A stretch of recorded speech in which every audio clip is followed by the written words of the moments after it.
حيا قيوما سميعا بصيرا ونشهد أن لا إله إلا الله وحده لا شريك له ولا نظير له ولا وزير له ولا معين له ولا مثل له ولا مثال له ونشهد أن سيدنا وسندنا ومولانا محمد وبارك وسلم عليه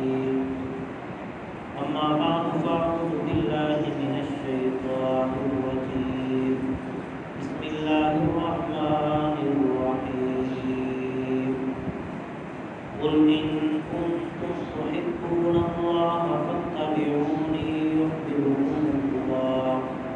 ويغفر لكم ذنوبكم والله غفور رحيم وقال النبي صلى الله عليه وسلم لا يؤمن أحدكم حتى أكون أحب إليه من والده وولده والناس أجمعين صدق الله العظيم وصدق رسوله النبي الكريم ونحن على ذلك لمن الشاهدين والشاكرين والحمد لله رب العالمين یا الہی جب تک کہ میرے جسم میں جان رہے میں رہوں یا نہ رہوں ہے میرے دل کی یہ تمنا عزت اسلام رہے عزت قرآن رہے سارے اللهم صل على محمد في أول كلامنا اللهم صل على محمد في أول كلامنا اللهم صل على محمد في آخر كلامنا محترم سامعین حضرات، جس طرح ہم نے پورے جمعہ میں سیدنا حضرت عثمان غنی رضی اللہ تعالیٰ عنہ کے کچھ واقعات سنے تھے، ان کی زندگی کے حالات آپ کے سامنے میں نے پیش کیے تھے۔ میرے دوستو، یہ صحابہ رضوان اللہ علیہ مجمعین یہ اللہ اور اللہ کے رسول کے سچے غلام اور عاشق ہیں۔ میرے دوستو، جنہوں نے بھی آقا مدنی صلی اللہ علیہ وسلم کا کلمہ پڑھا، آقا مدنی صلی اللہ علیہ وسلم کے ساتھ اپنی نسبت اپنا تعلق جوڑا تو اللہ رب العزت نے انہیں مقام اور مرتبہ عطا۔ میں بات وہیں سے شروع کرتا ہوں جہاں سے حضرت عثمان غنی رضی اللہ تعالی عنہ کے پچھلے جمعے میں آپ نے حالات سنے کہ باغیوں نے ان پر حملہ کر دیا اور حضرت عثمان غنی رضی اللہ تعالی عنہ کو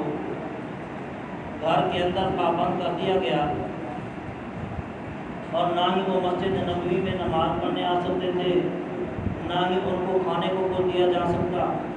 اور نہ ہی پانی پینے کے لیے ان کو دیا جا سکتا۔ اتنا پابندی لگا دی گئی تو حضرت علی رضی اللہ تعالی عنہ، حضرت مغیرہ رضی اللہ تعالی عنہ یہ حضرت عثمان غنی رضی اللہ تعالی عنہ سے ملاقات کر کے آئے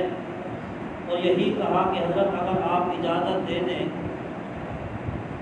تو ہم ان کا مقابلہ کریں۔ تو حضرت عثمان غنی رضی اللہ تعالی عنہ نے یہی جواب دیا کہ میں نہیں چاہتا کہ محمد صلی اللہ علیہ وسلم کے شہر میں خون ریزی۔ انہوں نے منع کر دیا۔ تو مورخین نے لکھا ہے 30 اور 31 دن بعد حضرت علی المرتضیٰ رضی اللہ تعالی عنہ دوبارہ تشریف لے گئے۔ جب حضرت علی المرتضیٰ رضی اللہ تعالی عنہ حضرت عثمان غنی رضی اللہ تعالی عنہ کے پاس پہنچے اور ان سے بات چیت کی اور یہی حضرت علی رضی اللہ تعالیٰ عنہ نے یہی فرمایا کہ میں بہت پریشان ہوں کہ 30-31 دن ہو چکے ہیں، آپ کا پانی بھی بند ہے، آپ کا کھانا بھی بند ہے، آپ کی کیا کیسے حالت گزر رہی ہوگی، ہم بہت پریشان ہیں۔ تو حضرت عثمان غنی رضی اللہ تعالیٰ عنہ نے بڑا عجیب جواب دیا، فرمانے لگے کہ اے علی، پریشان ہونے کی ضرورت نہیں ہے، پریشان ہونے کی ضرورت نہیں ہے۔ فرمایا کہ جب مجھے بھوک لگتی ہے تو میں نماز شروع کر دیتا ہوں تو اللہ میری بھوک کو مٹا دیتا ہے۔ فرمایا کہ جب مجھے پیاس لگتی ہے تو میں قرآن پاک کی تلاوت شروع کر دیتا ہوں تو اللہ میری پیاس کو مٹا دیتا ہے۔ تو حضرت عثمان غنی رضی اللہ تعالی عنہ نے تاریخی خطبہ دیا۔ وہی باغی لوگ جو ظلم و ستم کرنے کے لیے سوار کھڑے تھے بیل، تو حضرت عثمان غنی رضی اللہ تعالی عنہ اپنے گھر کی چھت پر تشریف لے گئے۔ جب چھت پر تشریف لے گئے تو خطبہ دیا اور باغیوں کو مخاطب کر کے یہی فرمایا، وہ باغیوں، میرے آقا مدنی صلی اللہ علیہ وسلم نے اس بات سے منع کیا ہے کہ کسی مسلمان کو قتل کیا جائے، اور اللہ کے نبی سرور کائنات والد و جہاں محمد کریم صلی اللہ علیہ وسلم نے فرمایا ہے کہ کسی مسلمان کو ناحق طور پہ قتل کرنا جائز نہیں ہے، سوائے 3 جرم ہوں پھر وہ واجب القتل ہوتا ہے۔ فرمایا کہ پہلا جرم یہ ہے، فرمایا کہ جو مرتد ہو جائے، دائرہ اسلام سے نکل جائے، مرتد ہو جائے، وہ بھی واجب القتل ہے۔ فرمایا کہ دوسرا وہ شخص جو شادی شدہ ہو، شادی شدہ کی حالت میں وہ زنا کرے اور وہ پکڑا جائے، اور فرمایا کہ یہ شخص بھی واجب القتل ہے۔ اور تیسرا جرم یہ کہ ایک قاتل کی سزا بھی قتل ہے، جو کسی کو قتل کرتا ہے اس کے قصاص، اس کے بدلے میں اس کو بھی قتل کیا جاتا ہے۔ تو حضرت عثمان غنی رضی اللہ تعالی عنہ نے مخاطب ہو کے باغیوں کو یہی کہا، وہ باغیوں، میرے اندر یہ 3 جرم نہیں پائے جاتے، نہ ہی میں نعوذ باللہ معاذ اللہ مرتد ہوں، میں نے نبی کا کلمہ پڑھا، نبی کی غلامی اختیار کی، آج اسی غلامی میں کھڑا ہوں، اور نہ ہی میں نے کسی کو قتل کیا ہے، اور فرمایا نہ ہی اسلام لانے سے پہلے میں نے کبھی زنا کیا تھا، نہ ہی بعد میں کیا ہے، اس طرح کے کوئی جرائم میرے اندر نہیں پائے جاتے، پھر تم مجھے قتل کرنے کے لیے کیوں سوار کھڑے ہو؟ تو کہنے لگے، ہم آپ کو اس لیے قتل کرنے کے لیے آئے ہیں، آپ اپنی خلافت چھوڑ دیں اور خلافت سے استعفیٰ دے دیں، پھر ہم آپ کو چھوڑ دیں، ہم آپ سے کوئی مطالبہ نہیں ہے، صرف خلافت چھوڑنے۔ تو حضرت عثمان غنی رضی اللہ تعالی عنہ نے مزید اپنا تعارف کرایا ان کو، فرمانے لگے، آپ کو پتہ نہیں میں کون ہوں؟ میں وہ ہوں کہ مدینے میں کڑوا پانی ہوا کرتا تھا، ایک کنواں تھا جس سے میٹھا پانی نکلتا تھا اور سب لوگ اس سے پیا کرتے تھے، وہ بھی یہودیوں کے قبضہ میں تھا۔ فرمایا آقا مدنی صلی اللہ علیہ وسلم نے فرمایا کوئی مسلمان ہے جو اس کنویں کو خرید کر مسلمانوں کے نام پہ وقف کر دے تاکہ مسلمان پانی پیتے رہیں، اور یہاں پر مسلمانوں کی عورتیں آتی ہیں اور آ کر پانی لینے آتی ہیں اور یہودی مذاق اڑاتے ہیں، مسلمانوں کی غیرت برداشت نہیں کرتی۔ تو حضرت عثمان نے فرمایا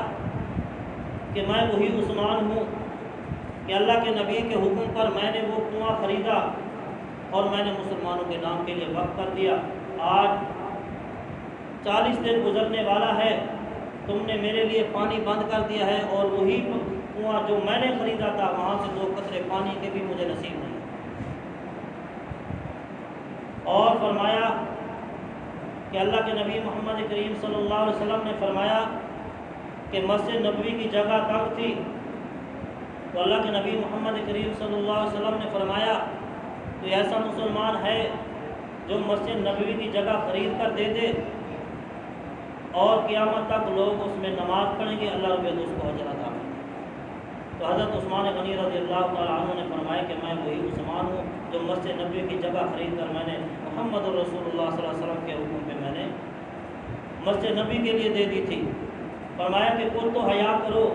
کنواں خرید دینے والا بھی میں عثمان، مسجد نبوی کی جگہ خرید دینے والا بھی میں عثمان، پھر بھی تمہیں حیا و شرم نہیں آتی، میرے قتل کرنے کے لیے سوار کھڑے ہو۔ پھر کہا آپ کو پتہ نہیں میں کون ہوں؟ میں داماد رسول ہوں۔ اللہ کے نبی سرور کائنات والد و جہاں محمد کریم صلی اللہ علیہ وسلم نے اپنی بیٹی میرے نکاح میں دی،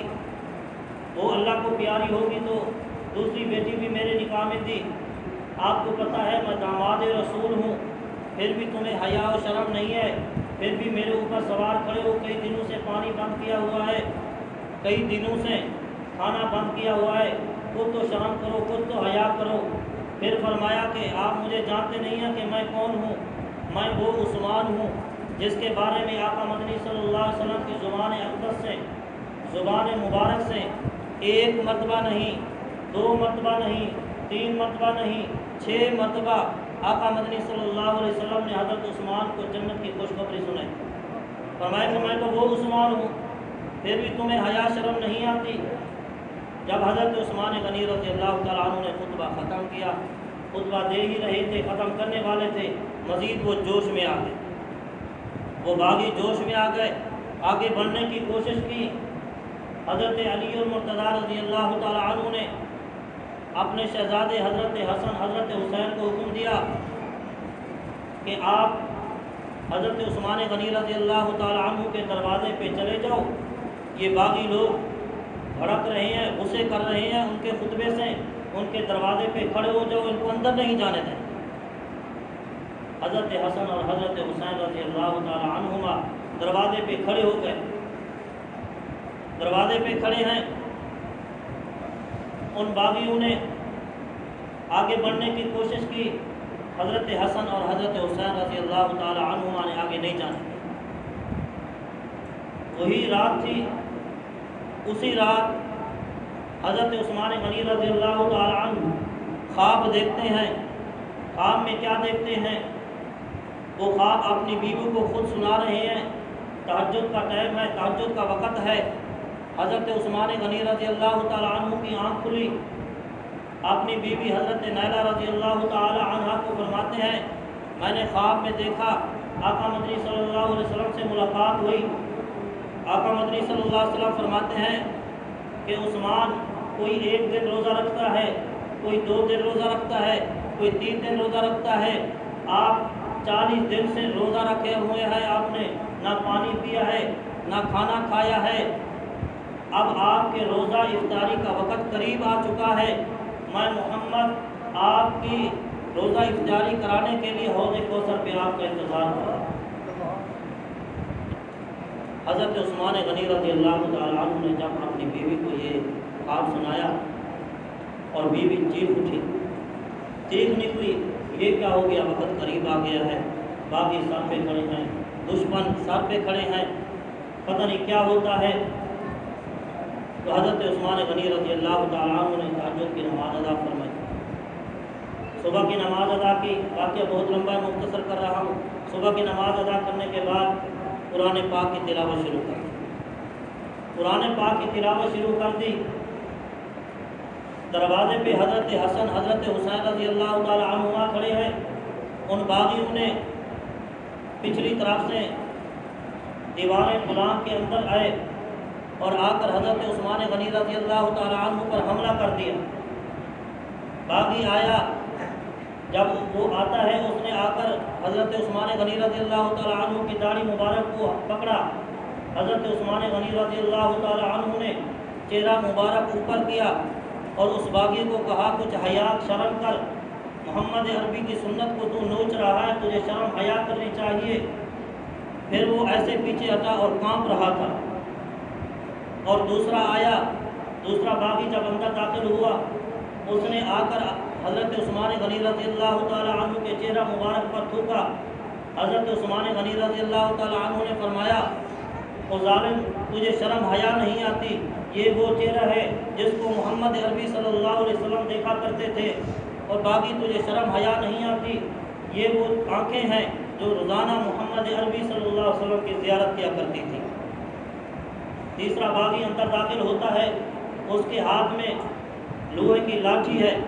وہ لے کے آتا ہے اور حضرت عثمان غنی رضی اللہ تعالی عنہ کے سر میں مارتا ہے۔ خون کے فوارے چھوٹ پڑتے ہیں۔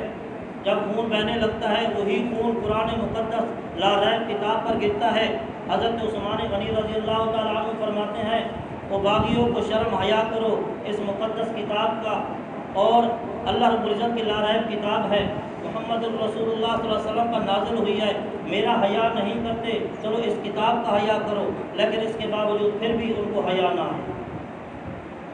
پھر ایک اور باغی آتا ہے، اس کے ہاتھ میں وہ تھے، تیر تھے۔ اس نے آ کر حضرت عثمان غنی رضی اللہ تعالیٰ عنہ کو تیر مارے سینے پہ، اور برچے ہاتھ میں اٹھائے ہوئے تھے۔ جب وہ برچہ مارنے لگا، حضرت نیلہ رضی اللہ تعالیٰ عنہا نے جب دیکھا کہ حضرت عثمان غنی رضی اللہ تعالیٰ عنہ پر انہوں نے حملہ کیا ہوا ہے، فوراً آگے بڑھی، ان کو روکنے لگی، تو حضرت نیلہ رضی اللہ تعالیٰ عنہ حضرت عثمان غنی رضی اللہ تعالیٰ عنہ کی بیوی آگے ہاتھ دیتی ہیں، اس نے ایسے برچہ مارا اور ان کی انگلی بھی کٹ گئی۔ جب انگلی کٹی، حضرت عثمان غنی رضی اللہ تعالیٰ عنہ نے دیکھا اور فرمایا کہ میرے مولا اب عزت بھی محفوظ نہیں رہی، اب عزت بھی محفوظ نہیں رہی، میرے مولا میری عزت کی حفاظت فرما۔ حضرت نیلہ رضی اللہ تعالیٰ عنہ فرماتی ہیں، یہی بات حضرت عثمان غنی رضی اللہ تعالیٰ عنہ نے فرمائی، اور اس کے بعد جو انہوں نے زخمی کیا، سینے پہ برچے مارے، اس کے بعد حضرت عثمان غنی رضی اللہ تعالیٰ عنہ کی روح کی پرواز کر گئی، اور روح پرواز کر گئی۔ حضرت نیلہ رضی اللہ تعالیٰ عنہ فرماتی ہے کہ میں نے سوچا کہ گھر سے کوئی کپڑا اٹھاؤں، حضرت عثمان غنی رضی اللہ تعالیٰ عنہ کی لاش پہ میں دیکھوں۔ فرمایا کہ جب میں دیکھتی ہوں تو میرے پورے گھر کو باغیوں نے آگ لگا دی، پورا گھر جلا چکے تھے۔ پھر میں نے سوچا جو میرے سر پہ دوپٹہ ہے، میں اس دوپٹے کے 2 ٹکڑے کر کے ایک ٹکڑا حضرت عثمان غنی رضی اللہ تعالیٰ عنہ اپنے شوہر کے اوپر ڈال دوں اور ایک اپنے سر پہ رکھ دوں۔ پھر وہی باغی پیر کھڑے ہو گئے، حضرت عثمان غنی رضی اللہ تعالیٰ عنہ کی لاش کو بھی نہیں اٹھانے دے رہے۔ جب انہوں نے حملہ کیا، مدینے میں بحران مچ گیا، صحابہ پریشان ہو گئے، صحابہ رو رہے ہیں، اور باغی سارے کے سارے ہوشیار کھڑے ہیں اور حملہ کیا ہوا انہوں نے، پھر لاش بھی نہیں اٹھانے دیتے۔ حضرت نیلہ رضی اللہ تعالیٰ عنہ فرماتی ہیں، میں اللہ سے دعا کر رہی تھی کہ یا اللہ کوئی راستہ بنا دے۔ فرمایا کہ جمعے کا دن تھا جب انہوں نے حملہ کیا۔ حضرت نیلہ رضی اللہ تعالیٰ عنہ فرماتی ہیں،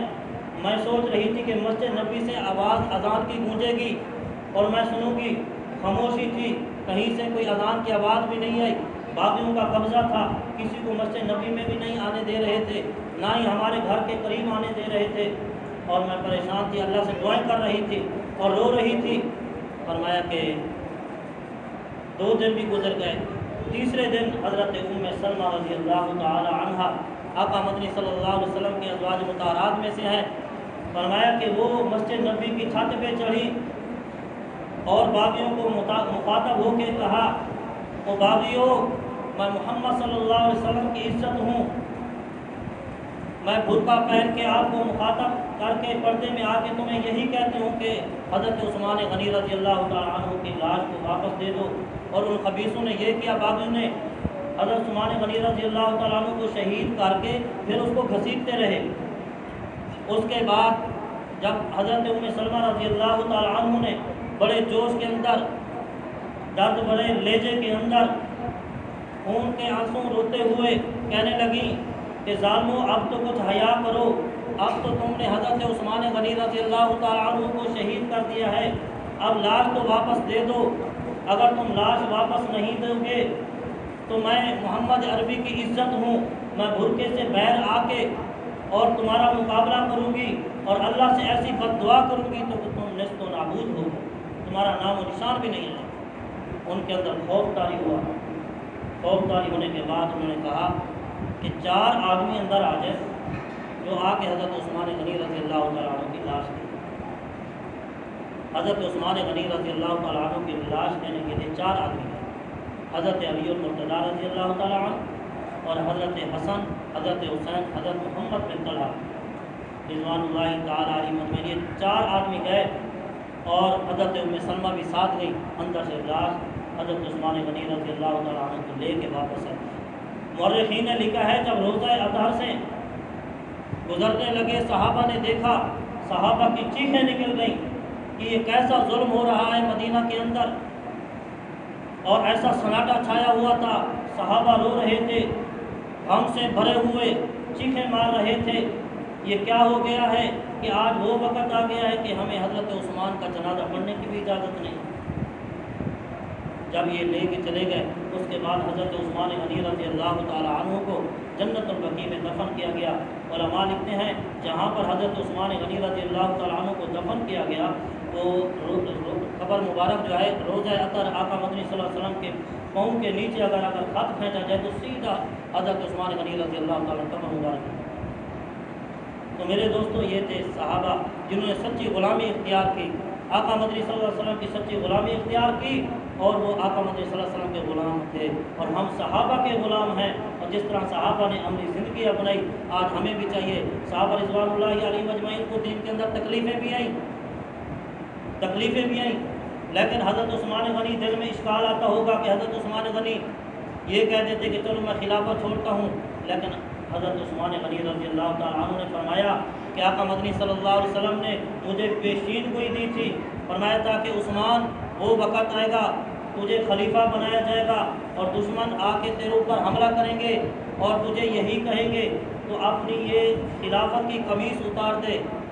اور آقا مدنی صلی اللہ علیہ وسلم نے فرمایا کہ عثمان وہ خلافت کی قمیص نہ اتارنا، اگر خلافت کی قمیص اتار دے گا تو جنت کی خوشبو بھی نہیں سنگے گا۔ تو حضرت عثمان غنی رضی اللہ تعالیٰ نے فرمایا میری جان تو ٹکڑے ٹکڑے ہو سکتی ہے، ذبح ہو سکتا ہوں، جان کا ایک ایک ٹکڑا چلا جائے، لیکن محمد عربی صلی اللہ علیہ وسلم کا حکم میری آنکھوں کے سامنے ہے، میں محمد کا غلام ہوں اور محمد کے حکم کو آپ نے سامنے نظر رکھتے ہوئے، مد نظر رکھتے ہوئے جان تو قربان کر سکتا ہوں لیکن محمد کے حکم کو نہیں توڑ سکتا۔ دعا کریں کہ اللہ ہمیں بھی تمام امت مسلمہ کو صحیح معنی میں قرآن و سنت پر اور صحابہ رضوان اللہ علیہ مجمعین کے نقش قدم پر چلنے